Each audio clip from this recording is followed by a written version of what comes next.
Ferrari made a huge discovery in Suzuka that was backed by the 4 places Leclerc managed to cover after the quite disappointing qualifying session, as well as Sainz prevailing victorious in the battle with Norris for P3. However, with the ultimate goal of beating Red Bull, the data shows that even though Ferrari are still far behind, the step they made is quite large, and the Austrian team will definitely have something to worry about for the remainder of this season. With this in mind, could the Imola upgrades turn out to be the missing piece of the puzzle for Ferrari? And more importantly, how big of a step have they made in Suzuka without even introducing upgrades? One of the key factors that Ferrari unlocked during the 2024 season and further exploited in Suzuka was the tyre degradation. Not only did they manage to extend the lifespan of their tyres, but with Leclerc, Ferrari managed to pull off the one stopper, with the Monegasque driver being the only driver on the grid to accomplish such a feature, which is not a small thing to do considering how much this track eats up the tyres of the car. This was one of the primary factors as to why Leclerc was able to finish 4th after starting 8th. And had he managed to qualify higher or at the front row on Saturday, many would have put him in the equation to win the race on pure merit.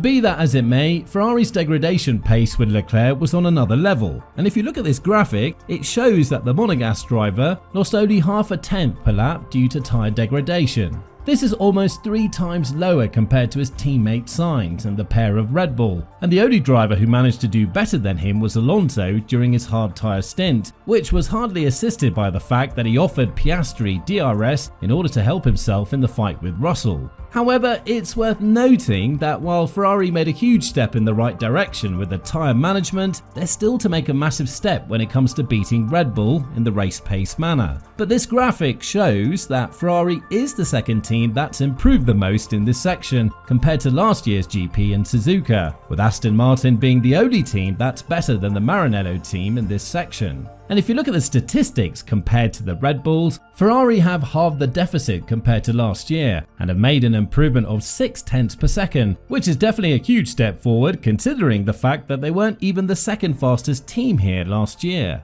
As a matter of fact, the deficit between Leclerc and Verstappen last year was more than 40 seconds, whereas this year, the deficit between Verstappen and Sainz, the faster Ferrari driver, was around 21 seconds, which, if you add the fact that the SF24 did not bring any upgrades in Suzuka, and the RB20 has brought a huge package that's going to be further complemented in Italy, goes to show that there is still a lot to be fighting for in 2024. However, there is one very important factor that needs to improve for Ferrari if they want to make this battle with Red Bull even more interesting, and that's their qualifying pace. Although Vasseur was extremely happy with the strategy of the team in Suzuka, it goes without saying that the Saturday session could have gone a lot better for them, giving them much better opportunity to at least threaten Perez for P2. And this is something that Charles Leclerc has opened up about, subtly throwing a warning to his teammate Sainz that once he knows he needs to improve in something, then that will happen in no time. Obviously, Leclerc is one of the best one-lap drivers on the grid, but now that the car is more suited towards the race pace and the preservation of the tyres, it's safe to assume that Leclerc and Sainz would have to make up some modifications in their driving styles as well as the setups of the cars. Elaborating on this matter even further, Leclerc added, "There is one thing that we could have done better in Japan, and that's the way we're preparing the tyres for the qualifying lap. Because, as I said, I was happy with the lap, but I just didn't have enough grip available. And this is mostly coming from the lap before, trying to get the tyres in the right window. And from that moment on, that puts us in a very difficult situation for the rest of the weekend. Because starting P8, you cannot do much more, even with the amazing strategy we had."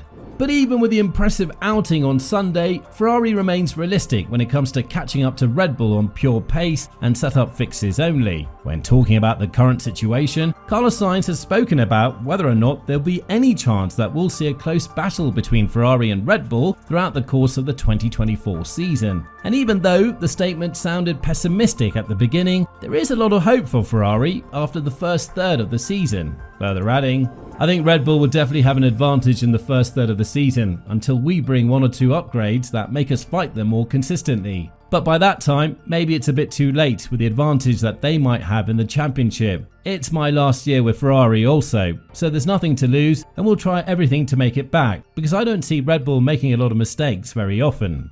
Now, even during the FP3 session in Suzuka, it was obvious that the advantage Ferrari has in the race pace simulation is nothing to turn a blind eye on. And while Red Bull have turned the table with their proper setup, it's still not that much compared to the previous couple of years. Regardless of what happens in China, the eyes are set for Imola, the race in which Ferrari will bring the full package for the SF24. And the fact that they've labelled it as the 2.0 version of the car speaks volumes as to how big of a trust they have that this will be more than enough to take the battle right up to Red Bull. In Leclerc's words, while many believe that this season is over, the Imola upgrades will tell otherwise. And one key factor that helps the Monegasque driver think in this direction is the platform on which Ferrari is working with the current car. It's no secret that the SF24 was one of the most criticised cars in pre-season testing due to the overly conservative approach they had, as many experts labelled it to be in the mild evolution of the SF23, which was the last thing that Ferrari needed in times where Mercedes introduced a new design and McLaren and Aston Martin followed a steady curve in their own development paths. However, after the first couple of races, Ferrari were able to understand as much as they could around their car, and according to Vassir's statement, the most important thing is that the car is not limited by its own structure and architecture, which was one of the primary reasons why the upgrades weren't working on their previous year's cars as well.